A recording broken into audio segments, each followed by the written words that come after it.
Hello friends, তো দেখো চলে এলাম সব কিছু গুছিয়ে নিয়ে। তো এটা দেখো, এটা এই যে বলেছিলাম যে গুগলিটা আমি রান্না করব, এই হচ্ছে পুরো মাংসটা। ঠিক আছে, এটা আমি ভালো করে আগে জল দিয়ে ধুয়ে তারপরে গরম জলে ভালো করে ফুটিয়ে নিয়েছি। ভালো করে ফুটিয়ে নিয়ে জলটা ফেলে দিয়েছি। আর এই যে শক্ত ক্লোজটা থাকে, এটা গরম জলে তোমাকে ফুটিয়ে নিলেই, গরম জলে ভালো করে ফুটিয়ে নিলেই এই শক্ত ক্লোজটা মানে আপছেই উঠে যাবে। ঠিক আছে, এই ক্লোজটা খাওয়া যাবে না, এটা ফেলে দিতে হবে, এটা পেটে পড়লে আবার ক্ষতি করবে। আর এই শুধু মাংসটা আমি নিয়েছি, দেখতেই পাচ্ছ, এরকম পরিষ্কার করে ভালো করে নিয়েছি। ঠিক আছে, এবার এটাকে আমি রান্না করব।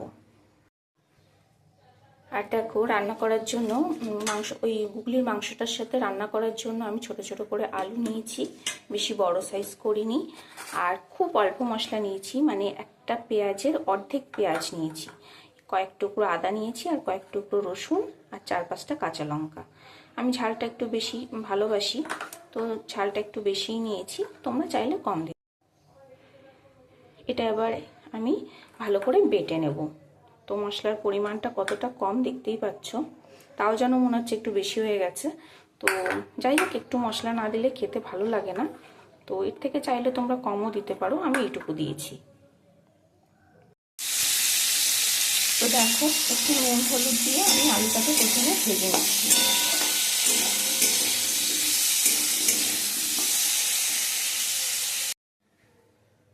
তো দেখো, কড়াইতে আমি তেল গরম বসিয়েছি, আর এখানে দেখো আমি আলু ভেজে নিয়েছি আর মশলাটা বেটে নিয়েছি। এবার আমি গরম তেলের মধ্যে মশলাটা দিয়ে ভালো করে কষিয়ে নেব। তো দেখো, মশলাটা আমার ভালো করে কষে গেছে। এবার আমি এতে আলু ভেজে রাখা আলুটা দিয়ে দেবো, দিয়ে আর একটু কষিয়ে নেব। আর সামান্য পরিমাণে একটু জল দেবো, যাতে মশলাটা আমার নিচে ভরে না যায়।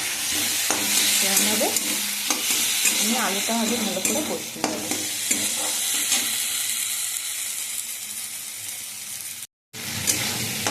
দেখো, আলুর সাথে মশলা আমার ভালো করে কষে গেছে, দেখো তেল ছেড়ে দিয়েছে। এবার আমি এগুলো দিয়ে দেবো।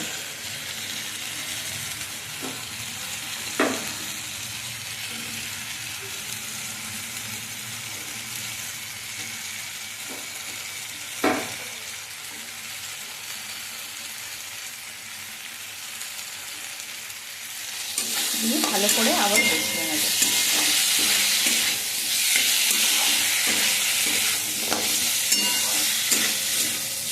তোমরা অনেকেই হয়তো বলতে পারো, যদি গ্রামের মেয়ে বলে তুমি এগুলো খাচ্ছ।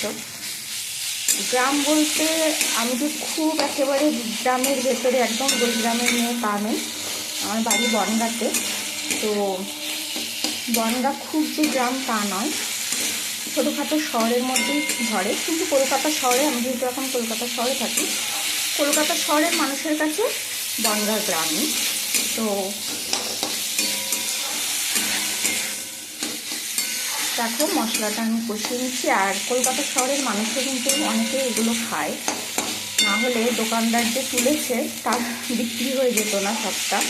আমি লাস্টে এইটুকুই পেয়েছি, আর যা তুলেছিল সব বিক্রি হয়ে গেছিলো।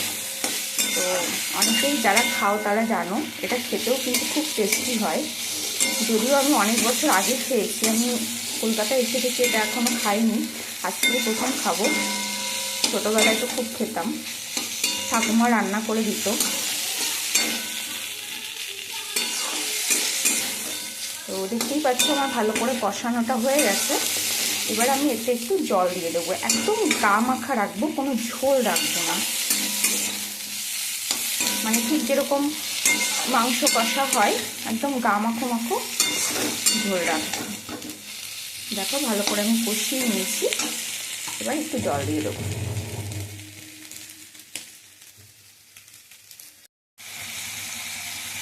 তো দেখো, এরকম ঠিক কষা কষা রান্না হয়ে গেছে, একদম মাংসর মতো করে। আর একটু ঝোল কিন্তু আমি রাখিনি, একদম দেখতেই পাচ্ছ গা মাখো রান্না। এই রান্নাটা এরকমই খেতে ভালো লাগে। আর আলুটাও দেখো গলে গেছে।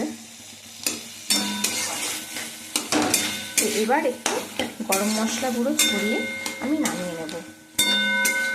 দেখো, রান্নাটা আমার কমপ্লিট হয়ে গেছে।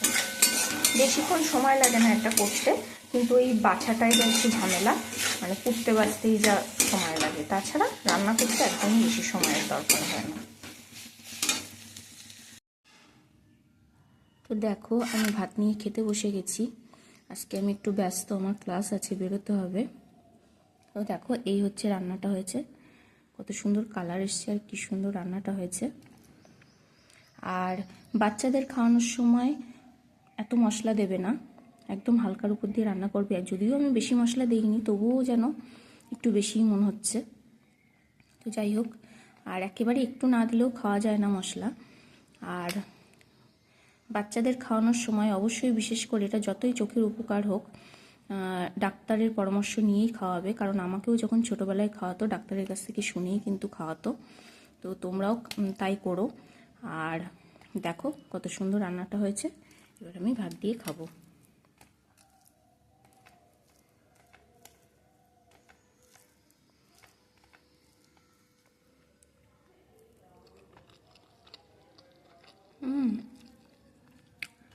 দারুণ হয়েছে। আমি একটু নুন খাই, নুন ছাড়া আমি খেতেই পারি না।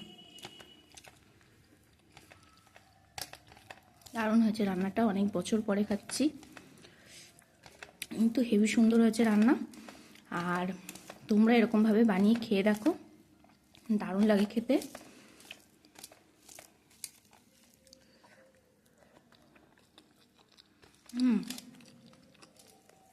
তো চলো, টাটা সকলকে। আমার ভিডিওটি ভালো লাগলে অবশ্যই লাইক কমেন্ট করো, আর সবাই আমার পাশে থেকো।